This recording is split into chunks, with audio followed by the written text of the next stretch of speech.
Yesterday, the country paused to recognize our nation's veterans. And on behalf of the entire Republican Conference, I want to express our heartfelt appreciation to every veteran who has served. Their commitment to service and the love of the country exemplifies the very best of America. They deserve leaders in Washington who will hold the line and do their part in protecting our individual liberties at home. That is why I could not be prouder of the House Republicans and those who will join us in the next Congress. It will be the most diverse class we have ever had. Many have already dubbed this year the year of the Republican woman, and it couldn't be truer from that statement. We are poised to have 29 House Republican women join our ranks, surpassing the previous record. Every Democrat incumbent who lost, either lost to a woman, minority, or a veteran Republican. Meanwhile, Democrats are set to have the slimmest Democrat majority since World War II. Pundits doubted us, polls were stacked against us, and I don't believe one person in this room believed we'd win one race. The Cook report said we'd lose 15 to 20. The majority leader, Steny Hoyer, said just days before the election that they would gain 15 seats and Republicans would lose them. Sherry Boustros, the head of the DCCC, I guess for a few days longer, poised that they would be double digits victories.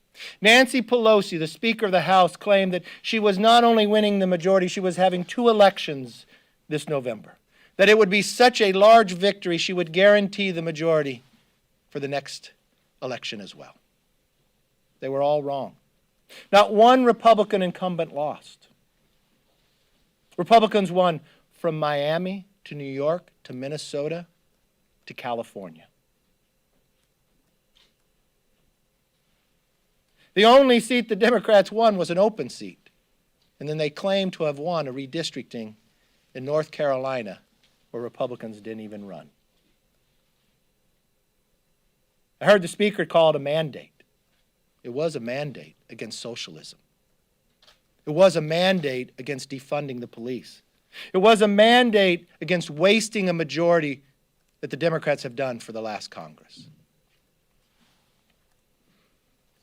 While the Democrats praised socialism and advocated to defund the police, our members made a commitment to America. That they would restore our way of life, rebuild our economy, and renew the American dream. We are eager and ready to show up to work, unlike the Democrats. Yesterday, Chairperson Lofgren signaled that the Democrats have infrastructure in place to ensure Democrats can continue to get paid for not showing up to work. Something Americans across this country don't have the privilege to do. Millions of Americans have already returned to work, and millions more want to return. If they are willing to show up in person, so can we. It can be done in a safe manner to minimize the risk for members, for staff, employees, and for you, the press. Just as we did with the proxy voting scheme, House Republicans will stand up and defend the Constitution, even if it gets in the way of the Democrats' boat vacations and road trips to rocket launches. We believe Congress is essential. We believe you just spent some millions of dollars saying you'll be the voice for all of you in your district. You should show up and be that voice.